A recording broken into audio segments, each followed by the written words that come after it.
Dyma ni felly yr ail rownd yng Ngornest y merched ydi hon. Helen Evans ar un y ferch leol o Evan Job.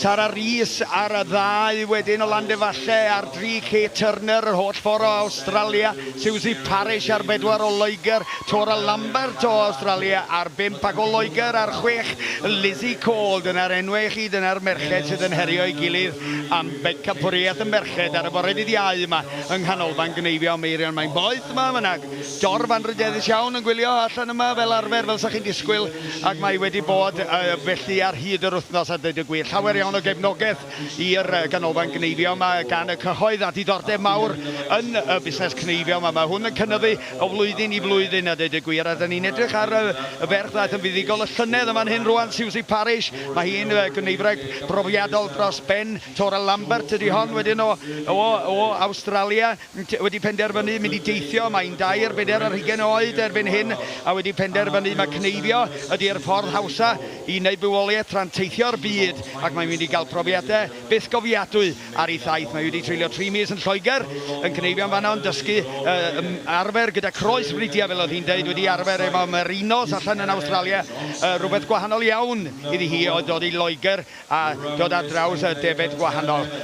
Magu profiad, dyna'r amcan felly. Dyma chi chydig bach o drafferth yn fan hyn gan lle da ni'n edrych rwan ar Tora Lambert yma'n hyn, ond i mewn a Helen Evans am ei ail oen yma'n hyn. Mae hi yn Cneifio yn dawel ac yn daclus, a dyna da ni isio ar y safon yma, ac mae rhywun yma wrth gwrs yn teimlo y tensiwn yng nghorff y Cneifiwr. Os dyn nhw'n cael ei gorwasgu, maen nhw'n mwy tueddol o fynd i gicio, felly mae rhaid i chi fod yn canolbwyntio. Mae rhaid i chi hefyd ymmollwng i'r gwaith y dweud y gwir ar 5 y fanna lawr ag oen y Tora Lambert, a mae eitha mewn am ei ail oen wan. Felly o ran cyflymdra ar hyn o bryd mae rhwng Helen Evans a Tora Lambert. Maen nhw wedi Cneifio unwaith yn y rownd flaenorol, a wedyn mi fydd uno y sgoriau rhwng y 2 rownd i ddarganfod pwy fydd yn fuddigol. Mae'n sicr o ddod allan o un o'r 6 o ferched yma'n hyn y bore yma.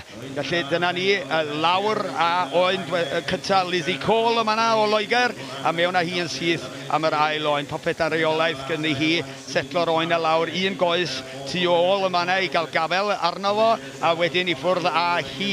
Rwan, da ni'n cael golwg ar Kate Turner yma'n hyn, y ferch arall o Australia. Hitha'n colli canolbwyntio am eiliad bach, ac mae o'n ddigon i'r oen a ddechrau cicio ac ansefydlogi. Fydd hi'n colli chydig bach o amser yma, dyna i gyd. Mae yna bwynt yn cael ei ychwanegu i'r sgôr bob 20 eiliad, ac unrhyw ail dori yn cael ei ychwanegu wedyn at y marc bwrdd fel modd o sgorio ar y sgorfyrddau yna. Ond fydd yna ail feirniadu wedyn i lawr yn y corlannau gwylod ar 1. Dyma ni'r ferch ragorol yma sy'n pwyso'r botwm coch. Helen Evans, Evan Job. Llongyfarchiadau mawr iddi hi. Previous winner of the